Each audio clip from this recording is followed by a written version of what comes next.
Silchar news 24 এর আরেকটি নতুন ভিডিওতে আপনাদেরকে স্বাগতম জানাই। আজকের এই ভিডিওতে বিশেষ কয়েকটি গুরুত্বপূর্ণ খবর নিয়ে আসলাম। আজকের প্রথম খবরটি হলো দেশবাসীদের জন্য এসেছে একটি ভালো খবর। খুবই শীঘ্রই দেশেতে ডিজেল পেট্রোলের মূল্য অনেকটাই কমে যাবে বলে খবর এসেছে। কারণ হলো ভারতের বঙ্গোপসাগরের Krishna Godavari deep water block থেকে ওএনজিসি কোম্পানি কাঁচা তেল উৎপাদন করা আরম্ভ করে দিয়েছে। যার ফলে প্রতিদিনে 45,000 ব্যারেল কাঁচা তেল লাভ করিবে ভারতে। তার সঙ্গে ভারতে ব্যবহার করা 7% তেল এখান থেকে উৎপাদন করা হবে। তার ফলে ডিজেল পেট্রোল গ্যাসের মূল্য অনেকটাই কমে যাবে বলে খবর এসেছে। এরপরের খবরটি হলো অরুণোদয়, দিব্যাঙ্গ পেনশন, বিধবা পেনশন, বৃদ্ধ পেনশন পাওয়া লাখ লাখ মহিলাদের জন্য এসেছে একটি ভালো খবর। প্রতি মাসের মতো আজ অর্থাৎ 10 তারিখে সকাল 10টা থেকে বৃদ্ধা পেনশন, বিধবা পেনশন, দিব্যাঙ্গ পেনশন, অরুণোদয় পাওয়া আসামের লাখ লাখ মহিলাদের ব্যাংক অ্যাকাউন্টে সরকার থেকে টাকা দেওয়া হবে বলে খবর এসেছে। এরপরের খবরটি হলো রাজ্যের মুখ্যমন্ত্রী ডক্টর হেমন্ত বিশ্ব শর্মা ঘোষণা করেছিলেন যে এসএইচজি গ্রুপে থাকা মহিলাদেরকে 10,000 টাকা করে দেওয়ার জন্য। খবর এসেছে খুবই শীঘ্রই এসএইচজি গ্রুপে থাকা মহিলাদেরকে আসাম সরকার থেকে 10,000 টাকা করে দেওয়া হবে। মহিলারা এই 10,000 টাকা ভালো কাজে ব্যবহার করিলে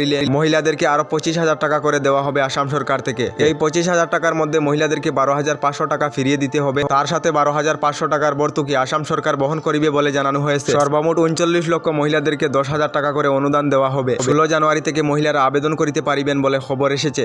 এরপরের খবরটি হলো কয়েক বছর আগে গুজরাটে একটি দর্শন কাণ্ড হয়েছিল। এই দর্শন কাণ্ডে জড়িত হয়েছিলেন প্রায় 11 জন ব্যক্তি। দর্শনকারী 11 জন ব্যক্তিকে পুলিশ গ্রেফতার করে আদালতে নিয়ে যাবজ্জীবন কারাদণ্ড দেওয়া হয়েছিল। যাবজ্জীবন কারাদণ্ড দেওয়ার পর গুজরাট সরকারে এই দর্শনকারী 11 জন ব্যক্তিকে ছেড়ে দিয়েছিল। জানা গেছে পলিটিক্যাল পাওয়ারের মধ্যে এদেরকে ছেড়ে দেওয়া হয়েছিল। এবার উচ্চতম ন্যায়ালয়ে এই 11 জন দর্শনকারী ব্যক্তিকে আবার দোষী সাব্যস্ত করে আবার জেলেতে নিয়ে আসার নির্দেশ জারি করেছে বলে খবর এসেছে। এরপরের খবরটি হলো ভারতের ক্রিকেটার বোলার মোহাম্মদ শামিকে আপনারা হয়তো সবাই চিনেন। মোহাম্মদ শামি অর্জুন অ্যাওয়ার্ড লাভ করে আবেগিত হয়ে পড়েছেন বলে খবর এসেছে। মোহাম্মদ শামি জানিয়েছেন, এই অর্জুন অ্যাওয়ার্ড আমার জন্য স্বপ্নের মতো। সারা জীবন কষ্ট করে এই অর্জুন অ্যাওয়ার্ড কেহ লাভ করিতে পারে না। এরপরের খবরটি হলো শপিং মহলেতে গিয়ে আপনারা শপিং করেন নাকি কমেন্ট একটি করে জানাবেন। কারণ হলো শপিং মহলেতে শপিং করার পর যেগুলো বস্তু নিয়ে আসার জন্য আপনাদেরকে ক্যারি ব্যাগের প্রয়োজন হয়, কিন্তু এই ক্যারি ব্যাগের এক্সট্রা ভাবে চার্জ নেওয়া হয় শপিং মহলের তরফ থেকে। এবার সুপ্রিম কোর্টের তরফ থেকে নির্দেশ জারি করা হয়েছে, এবার থেকে আপনাদেরকে শপিং মহল জোর করে ক্যারি ব্যাগ দিতে পারিবে না, তার সঙ্গে ক্যারি ব্যাগের চার্জও নিতে পারিবে না।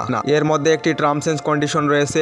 সুপ্রিম কোর্টের তরফ থেকে জানানো হয়েছে যে ক্যারি ব্যাগে ব্র্যান্ডের নাম থাকবে বা শপিং মহলের নাম থাকবে, এই ক্যারি ব্যাগের চার্জ নিতে পারিবে না বলে সুপ্রিম কোর্টের তরফ থেকে নির্দেশ জারি করা হয়েছে। এরপরের খবরটি হলো চতুর্থ বর্গের সরকারি চাকরিয়ানদের জন্য এসেছে একটি ভালো খবর। যে সকল সরকারি চাকরিয়ানদের মাসে 30,000-এর কম বেতন তাদেরকেও রেশন কার্ড প্রদান করা হবে বলে জানিয়েছেন মুখ্যমন্ত্রী ডক্টর হেমন্ত বিশ্ব শর্মা। বছরে 3,60,000 থেকে কম আয় করা সরকারি চাকরিয়ানরাও লাভ করিবেন রেশন কার্ড বলে খবর এসেছে। এরপরের খবরটি হলো পিএম কিষাণ টাকাদের জন্য এসেছে একটি ভালো খবর। এবার থেকে বছরে 9,000 টাকা করে কৃষকদেরকে দেওয়া হবে বলে কেন্দ্রীয় সরকারের তরফ থেকে জানানো হয়েছে। পিএম কিষাণের 2,000 টাকা কিস্তির পরিবর্তে 3,000 টাকা করে দেওয়া হবে বলে খবর এসেছে। আমাদের ডেইলি খবরগুলি ভালো লাগলে আমাদের ভিডিওতে লাইক দিয়ে চ্যানেলটিকে সাবস্ক্রাইব করে নেবেন।